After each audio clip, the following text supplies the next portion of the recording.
Kenapa yang ditanya, kenapa Hamas? Tapi nggak tanyakan kenapa Israel membantai gitu loh. Kenapa Hamas menyerang? Kenapa pertanyaan itu nggak ditanyakan? Kenapa Israel membantai? Selama ini kamu diam, nggak mempertanyakan Israel membantai. Itu rakyat sipil dibunuh, bla bla bla bla gitu. Ya begitulah tabiat perang perjuangan.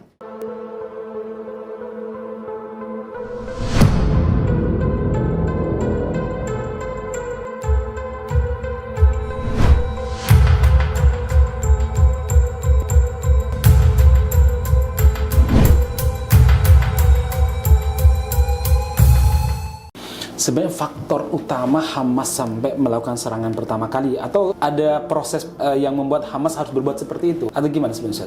Poinnya adalah kenapa melihat hal ini dari 7 Oktober. Kenapa nggak melihat dari 1917, di mana banyak kaum muslimin dibantai. Kenapa Hamas menyerang? Ya. Kenapa pertanyaan itu nggak ditanyakan? Kenapa Israel membantai? Selama ini kamu diam, nggak mempertanyakan Israel membantai. Sudah sejak 1917 Inggris masuk, 1920-an mulai ada laskar-laskar, mulai merebut tanah, mulai membantai. 1948 pembantaian besar-besaran. Kemudian 1948 dibikin negara, ada Nakbah yang orang diusir dari tanahnya sampai terlunta-lunta di Yordania, di Suriah, di Libanon. Itu kenapa nggak ditanyakan? Siapa yang menyebabkan ini semuanya? Kemudian perluasan yang ngambil tanahnya kaum muslimin dibantai, dan sampai hari ini masih itu perebutan terus diambil. Ya, itu yang pertama. Yang kedua, sangat disayangkan ketika sebagian umat Islam itu justru bilang, kenapa mereka nggak tanya sama ulama gitu ya?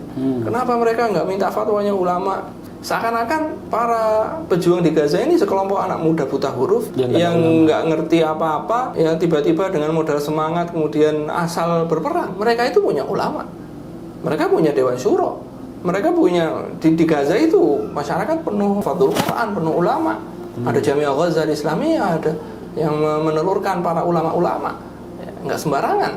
Artinya masa iya mereka yang berjihad di sini, berjuang di sini, melawan penjajahan di sini, disuruh minta fatwa dulu ke Indonesia misalnya, ke MUI atau ke Saudi atau ke Kuwait atau ke Qatar untuk perjuangan mereka di sini, sehingga mereka sendiri itu nggak tahu realitanya kayak gimana gitu loh. Sekarang Hamas baru punya roket sedikit, dari mana mereka menyimpulkan punya roket sedikit? Hamas pasukan cuma sedikit, tahu dari mana pasukannya sedikit? Apa mereka pernah menyebutkan roket kami jumlahnya segini? Terus terang dalam masalah itu, dalam sebab perangan itu kebodohan tuh. Ya. Dan musyawarah, para masyayikh tanggal 7 Oktober kami akan melakukan serangan umum besar-besaran. Ya nggak mungkin. Ya. Mereka punya ulama, mereka penuh pertimbangan. Ya, itu rakyat sipil dibunuh, bla bla bla bla gitu. Ya begitulah tabiat perang perjuangan. Ya, Bung Tomo ketika mengekkan takbir jihad di Surabaya, berapa puluh ribu orang yang mati di Surabaya. Tanya sama Pangeran Diponegoro itu ketika melakukan perang, yang meninggal dari kaum muslimin saat itu bahkan ada yang menghitung sampai lebih dari 100 ribu, 200 ribu. Coba kalau Pangeran Diponegoro udahlah sabar, nunggu kekuatannya sama dengan penjajah, ya kapan? Memang tabiat membebaskan diri dari penjajahan itu begitu.